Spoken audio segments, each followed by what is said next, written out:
آج میں ایک بڑے خوبصورت سے میرے دوست میرے بھائی مفتی امیر زمان صاحب کے ساتھ موجود ہوں۔ اکثر لوگ اس پہ کنفیوز ہوتے ہیں کہ ولی اللہ پیر فقیر درویش ملنگ یا اس قسم کے جو لوگ ہیں، بلکہ ہر بندے کو ہم پیر سمجھتے ہیں۔ تو آئیں ان سے اس سلسلے میں آج بات کریں گے اور ڈیٹیل میں جائیں گے کہ اللہ تعالیٰ کے احکامات اور رسول اللہ صلی اللہ علیہ وسلم کے طریقوں کے مطابق اس کی کیا حیثیت ہے اور کیا چیزیں صحیح ہیں اور کیا غلط ہیں، تاکہ ہماری رہنمائی ہو سکے اور ہم ان طریقوں پہ چل سکیں اور اپنی دین اور دنیا دونوں سنوار سکیں۔ ضیاء صاحب، آپ کے آمد کا بہت زیادہ شکریہ۔ اللہ تعالیٰ آپ کے آمد کو قبول اور اللہ تعالیٰ آپ کو جزائے خیر عطا فرمائے۔ دنیا اور آخرت کی کامیابی کامرانی اللہ تعالیٰ نے اپنے دین میں رکھی۔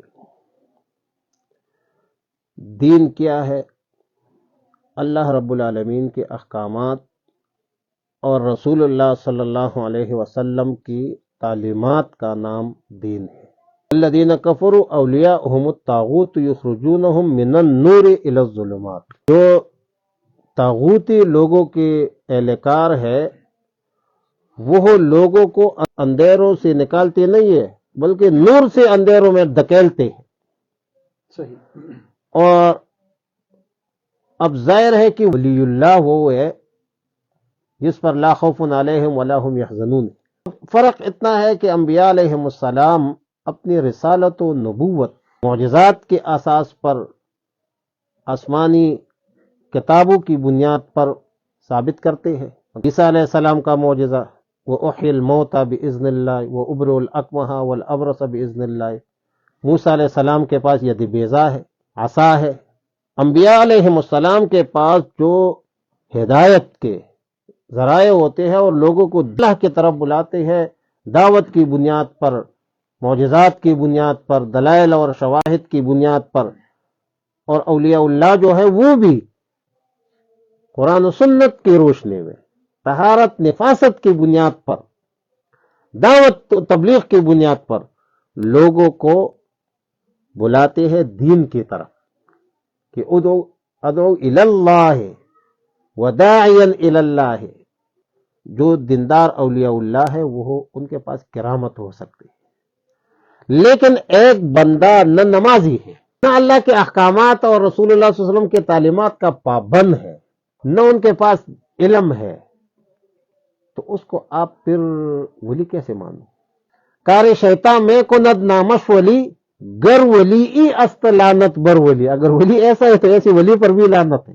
جی، میں یہ گفتگو بہت خوبصورت جا رہی ہے، اور اگر ہم جتنا بھی اس کو سنیں گے تو دلوں کو سرور ملے گا اور دلوں کو تسلی ملے گی، سکون ملے گا۔ لیکن میں جو چیز ہے اس طرف آتا ہوں، جو لوگوں کی چونکہ لا علمی ہے، ہم دین کی طرف کم راغب ہیں اور دوسری گندگیوں کی طرف زیادہ، تو اس وجہ سے ہمارے ذہنوں میں یہ ہے کہ جو لوگ دم کرتے ہیں، جن کی داڑھی بھی نہیں ہوتی، جن کے جو اللہ تعالیٰ کے احکامات اور رسول اللہ صلی اللہ علیہ وسلم کے طریقوں سے باخبر، تو بڑی بات، وہ کہیں مسجد کے قریب سے بھی نہیں گزرے ہوتے، ان کو ہم پیر مانتے ہیں۔ یہ پیر کیا چیز ہے؟ کیا پیر کی بھی دین میں کوئی حیثیت ہے؟ دیکھو میرے بات سن لے۔ جی، پیر تو پیران سال بڑھاپا، یہ تو پیران وغیرہ، یہ تو فارسی کا یا اردو پشتو کا لفظ ہے، یہ تو علیحدہ چیز ہے۔ پیر تو پشتو و اردو میں یا نیک آدمی کو کہا جاتا ہے۔ متفق ہوں میں آپ سے۔ میرا جو سوال ہے وہ اس طرف میں جانا چاہ رہا ہوں کہ اصل چیز میں سمجھنا یہ چاہ رہا ہوں کہ ہم لوگ جن لوگوں پر ایمان رکھتے ہیں، جیسے یہاں اٹک میں بہت سارے کرسچین ہیں، ہم لوگ ان کے پاس جاتے ہیں اور ہم ان کو نذرانے دیتے ہیں، ان کو ہم پیسے دیتے ہیں اور ان کو ہم پیر مانتے ہیں۔ نہیں، وہ پیر تو نہیں ہو سکتے۔ نہیں، غلط ہے نا، یہ تو بالکل غلط کر رہے ہیں۔ یہ تو مطلب اب گزارش کی کہ ولی تو وہ ہوتا ہے، نیک تو وہ ہوتا ہے جو اللہ کے احکامات اور رسول اللہ صلی اللہ علیہ وسلم کے تعلیمات کا پابند ہو۔ مجھے یہ بتائیں کہ یہ لوگ دم کرتے ہیں، میں مثال کے طور پہ میں دم کرتا ہوں، تو یہ دم کرنے والا جو بندہ ہے یہ ضروری ہے کہ ولی اللہ ہے؟ نہیں، یا اس کے پاس اجازت ہو سکتی ہے کہ یہ دم کر سکتا ہے؟ اجازت خاندان اجازت ہوتی ہے۔ یہ جو ہمارے اٹک کے چرچ کے پاس ایک بوڑھا سا بندہ پڑا ہوتا تھا، جو سر کے بال اس کے بالکل گندے ہو گئے تھے، اور لوگ اس کے ساتھ بیٹھے تھے، اس کو دباتے تھے کہ یہ ولی ہے۔ کیا اس طرح کے لوگ ولی ہونا، ان کا یہ کوئی ہے، کوئی ہماری قرآن سے یا حدیث سے ثابت؟ میں نے آپ کو گزارش کی کہ ولی وہ ہوتا ہے جو قرآن و سنت پر پابند مطابق ہو، وہ اپنی زندگی اس کے مطابق بسر کرے، وہ اپنی زندگی اس کے مطابق بسر کرے۔ اب ایک پراگندہ بال گندے ہے، نہ نماز نہ روزہ، نہ اسلام میں سب سے پہلی بنیادی چیز طہارت ہے۔ الطہارۃ نصف الایمان. جب ایک بندہ پاک نہیں ہے، کیا اٹھو میرے دنیا کے غریبوں کو جگا دو، کاخ عمرہ کے در و دیوار کے، یا ایھا المدثر قم فانذر وربک فکبر وثیابک فطہر. تو اللہ کی طرف سے حکم ہے. اب ایک بندے کے کپڑے صاف نہیں ہے، بدن صاف نہیں ہے، تو نماز کیسے پڑھے گا؟ اس کو میں ولی کیسے مان لوں؟ پہلے تو صفائی جو ہے یہ تو ایمان کا جز ہے، اپنے آپ کو صاف تو کرے، شریعت کے مطابق نہیں. ولایت جو ہے یہ اس کا جو سانچنا ہے اور اس کو آپ نے وہ سمجھنا ہے، اس کی جو معیار ہے وہ قرآن و سنت ہے، لوگوں کے خواہشات نہیں ہے. اور ایک بندہ جب ولی ہو تو وہ اپنے آپ کو ولی کہتا بھی نہیں ہے.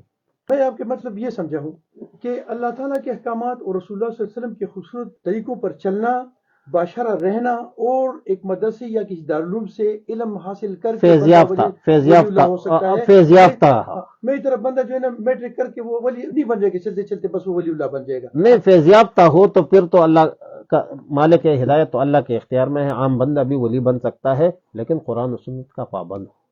میں نے آپ کو گزارش کی اس سانچے میں وہ سانچے میں، بس اس کا معیار قرآن و سنت ہے. اچھا، یہ جو ہمارے زیارتوں پہ اکثر ملنگ بیٹھے ہوتے ہیں، بڑے گندے سے کپڑے پہنتے ہیں اور اپنے ساتھ ڈونگرو شونگرو ڈنگ ڈونگ اور ڈھول بجا رہے ہیں، تاشے بجا رہے ہیں، وہ معیار کیا آؤٹ آف ٹینڈر ہے نا، وہ معیار سے خارج ہو گئے. مطلب وہ ہم نے معیار کیا ہے؟